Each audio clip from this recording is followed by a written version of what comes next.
Hello everyone, my name is Seema and welcome to this video. What are we discussing today? The topic for today's discussion is again a continuation of the series in which we are discussing to know if we are part of a toxic family dynamics. And the particular topic that we're discussing is where the toxic family members hide uh, and cloak themselves under the spirituality, religious context. So, what do I mean by that? See, the toxic family members know that if you act very religious, if you act very spiritual and God fearing, then everybody else around you thinks that you are very nice. You're a very nice person. You're a very noble person. You have a very good heart.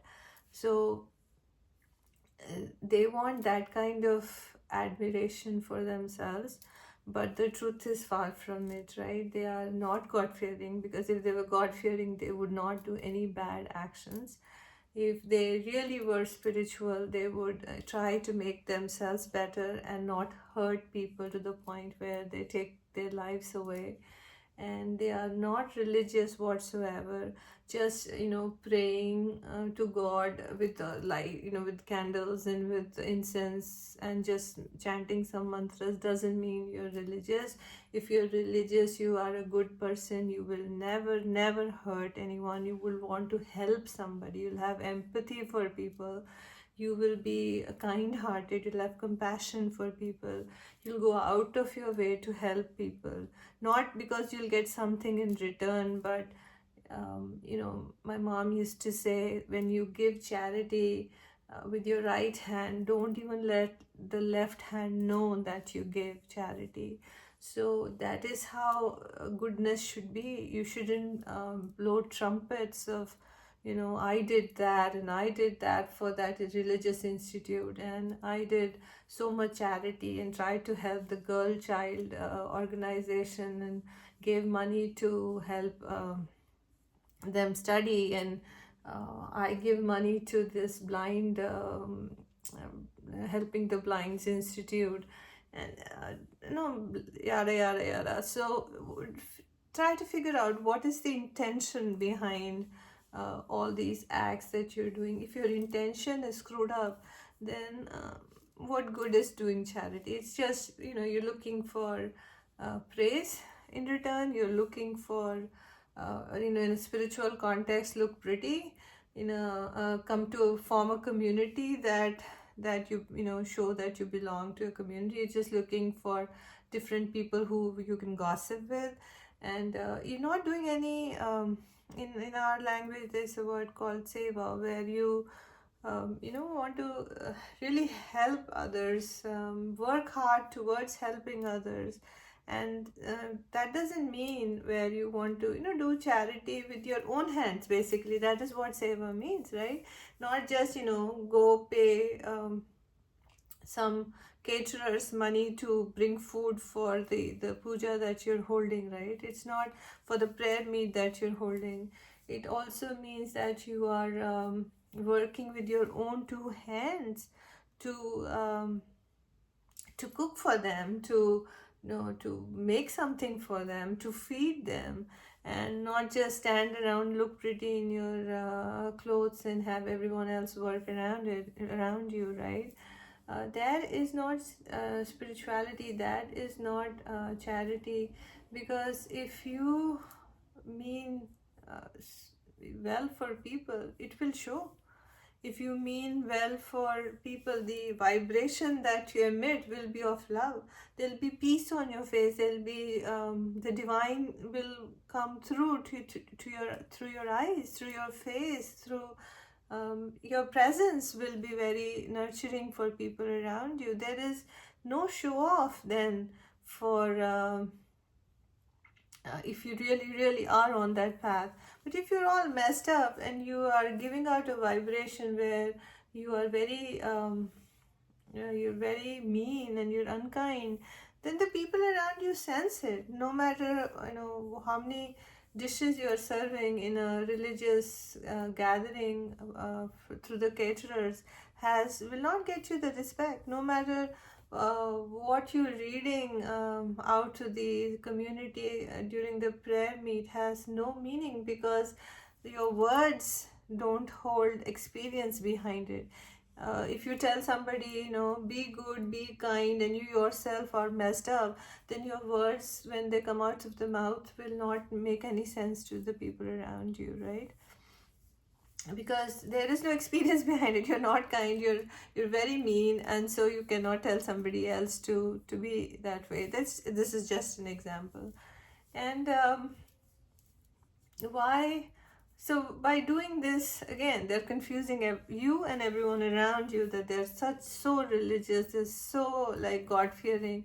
The truth is far from that. If they were God fearing, their actions would show for itself. Their actions would be different.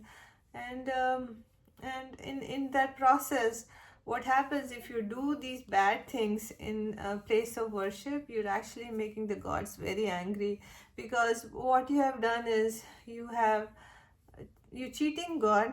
God knows your truth, right? They know how nice you are, right? So God knows your truth. You're cheating God, you're cheating everybody else around you, and in that cheating process towards others, you're having the other people lose faith in God too. It actually happened with me. I grew up where my mom really never forced any religious stuff on us. She said, as long as you work hard and you mean well to people, you're kind, you're a good person. Nothing. You don't really. We didn't have to do anything. If we were passing by a temple, we would just fold our hands. If we were passing by any other religious institute, we would feel that same sense of devotion. But there were no rituals per se going on in the house. And I studied in a convent, so watching Jesus Christ on a cross in a prayer room in a church was a normal thing for me. So there was no discrimination on religion, and we knew God was everywhere, and be kind.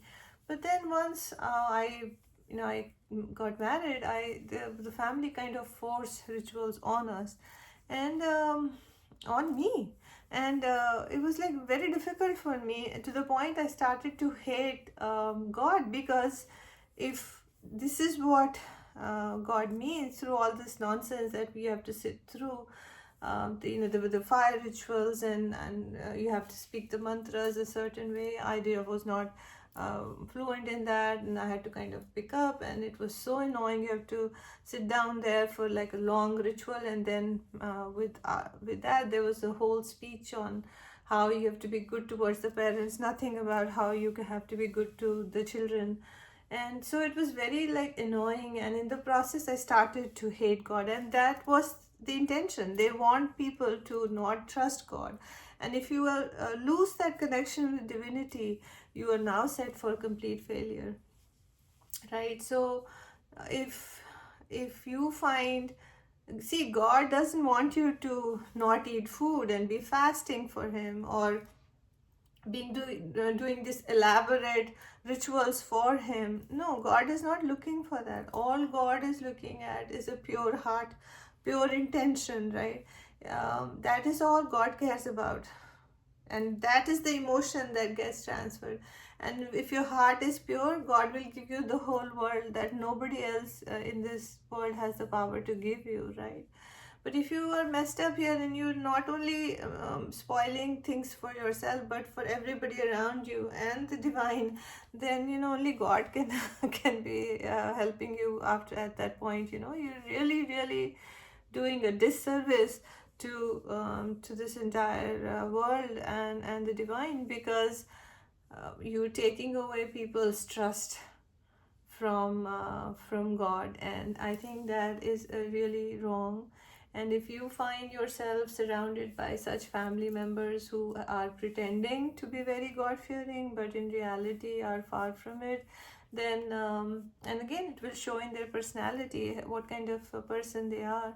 And they have to have a consistent personality. They cannot be good to one person and mean to be another one, right? So in general, the person has to be helpful, the person has to be kind. And disagreements do happen, and disagreements, we can always communicate the disagreements to the other party. But there is honesty and integrity of character in people who are spiritual, and they are also very honest. If they are upset about something, they'll tell you on your face. They're not afraid of the consequences that come with it. And they don't hide things, they don't manipulate things, they don't control things, and most of all, do not pretend to be something that they are not. And if you find yourself in such a situation, then you know decipher for yourself who to trust and who you shouldn't. And hopefully you'll come out stronger on the other side. Hope this was helpful. Thanks for watching.